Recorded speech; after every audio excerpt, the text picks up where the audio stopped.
Good day and welcome to Dungeon Mizer. What would you say if I told you I could give you a board game for 1 to 5 players? Each player has his own player mat. It has custom dice. It has wooden tokens. It has a control mat, 40 planet cards, and 12 mission cards. And it fit in your pocket. Well, my friend, welcome to Tiny Epic Galaxies. Tiny Epic Galaxies by Scott Elms. So Scott Elms has done a whole series of Tiny Epic games. And Tiny Epic Galaxies is the one I'm familiar with, and I think it might be one of his most successful ones, but any Scott Elms fans out there can correct me. But he's also done Tiny Epic Kingdoms, Tiny Epic Western, Tiny Epic Defenders, and then there's an expansion for this called Tiny Epic Beyond the Black. I do not have that, but that's something we can investigate. So let's look inside this tiny box and see exactly what we get.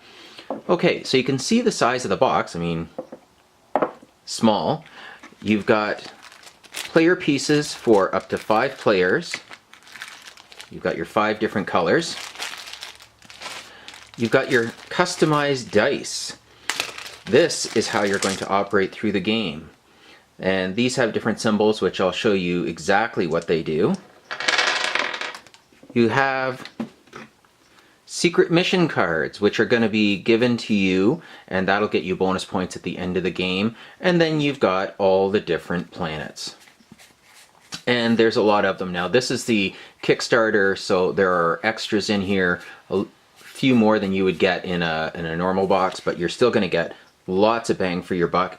Here's the activation bay, and here are the player mats that go with each of the tokens. Okay, so now conveniently, I'll just take all these out, and then you can see here too, it comes with, of course, the rule book, and then inside the cover, smartly, are clarification on planet activity, so you can see all the space has been used. In fact, even the inside of the other lid is your dice tray for rolling your dice. Convenient. You've got everything you need here, so you can even play it, you know, on the road, and you don't have to worry about the dice flying everywhere. So really sharp, really well done. Now, how do you play the game? Let me show you. Okay, so each player is going to have their own player mat. So here I've chosen yellow. I've got 4 ships. I've got this little marker, and that symbol, it looks like a Roman pillar, symbolizes culture, and this little, you know, lightning bolt symbolizes energy, and this little guy with the star on it is actually going to go right here on our board, and that's going to help us keep track of what we get throughout the game, and I'll show you what I mean.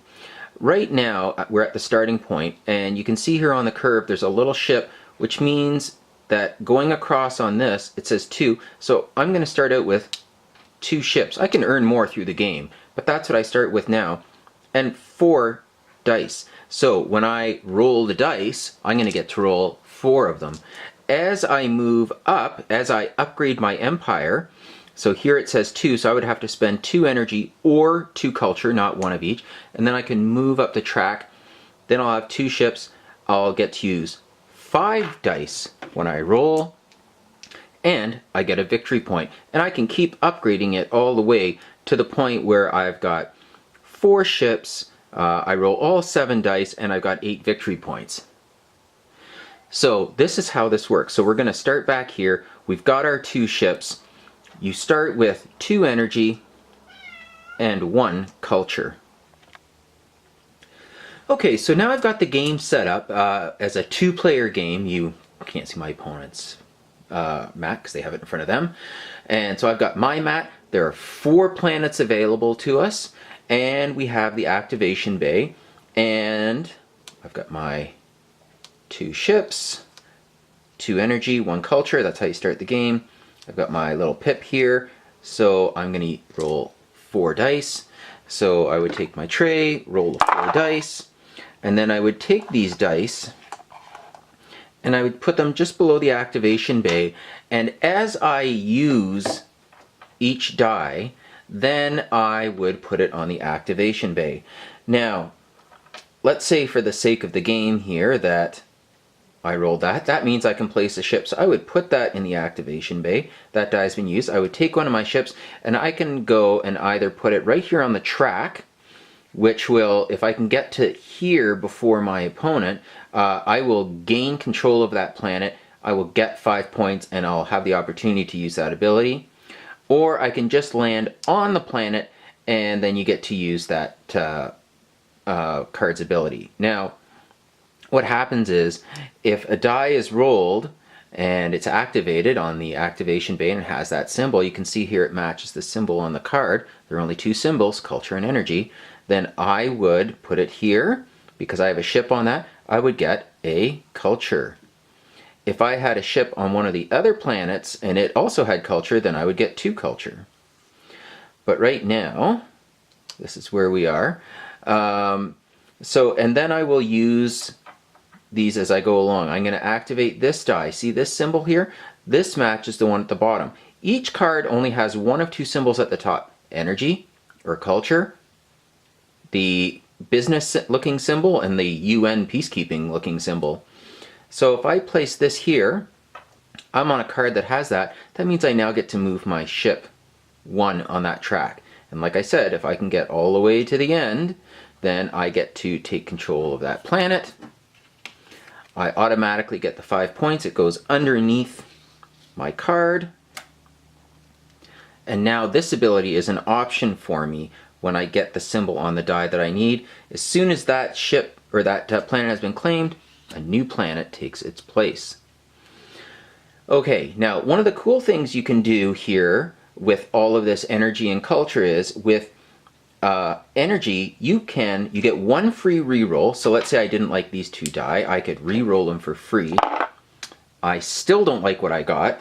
I can pay an energy to reroll again now, or I can put them in the converter. So I put 1 die in here, which is basically going to be sacrificed, so I can turn this to the symbol I want and then put it in the activation bay. Now this symbol here looks like a little planet, and there's a detailed description right here. It has like the picture of what's on the die and what it allows you to do. This one allows me to upgrade my empire. So I would like to upgrade my empire. So I look here, 2, I've got 2 energy. I do not have 2 culture, but I'll spend my 2 energy. That's what I'll do, and I will go up. So next time I'm going to have 5 dice to roll. Now, with the culture, you can see right here, the energy lets you reroll, also upgrade your empire. Your culture lets you upgrade your empire, but it also lets you follow. So let's say that my opponent does something here, like they go, oh, you know what, I am going to place a ship. Well, you know what, I really need to place this ship, and I don't want a chance that next time I'm not going to get that on my die. I'm going to pay a culture, and I'm going to follow, and I'm going to place one of my ships as well.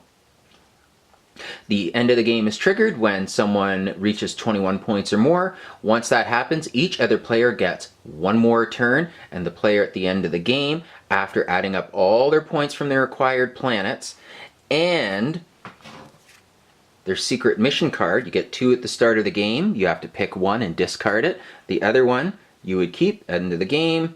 You would read, let's say I kept this one, well, I gain 3 points if I have the most culture at the end of the game. And that all gets added up. We played last night, my daughter and I, and she trashed me. She didn't even need this, but she got the points from that too, and I didn't get mine. So she demoed me, I think like 27-20. I was the one that almost signaled the end of the game, and then she just came out of nowhere and creamed me. So those are the basic rules for Tiny Epic Galaxies. A lot of fun, very straightforward. Rules are not hard to figure out at all. And yeah, this is a fun game. Okay, Tiny Epic Galaxies. So, as I mentioned before, this is one of many games in the Tiny Epic series by Scott Elms. This one, obviously is mine. I got it off Kickstarter, but you can find it in any game store. And you get a lot of bang for your buck. I mean, this is truly travel size, and up to 5 players. Like, that's awesome. And it's got great replayability. It's easy to learn. There's strategy. And one of the best things about it too, I mean, a lot of people don't think about this when they're getting their games. It has a small footprint. Look at the amount of resources that goes into this, as opposed to, say, one of the huge board games with all the miniatures and everything in it. Don't get me wrong, I like those too. But I really like the idea that this is small enough that I can actually play this on an airplane with someone else, just using our fold down trays. This is very cool and takes up no room in your packing. Is it good for traveling? Yes. Is it good for just using at home and having a game? It is. It's not just a travel only game, and I think you should check it out. Please leave any comments or anything like that down below. I'll get back to you as soon as possible. Hit that like button and that subscribe button. It really helps me, and I'll see you here next time on Dungeon Mizer. Dungeon Mizer out.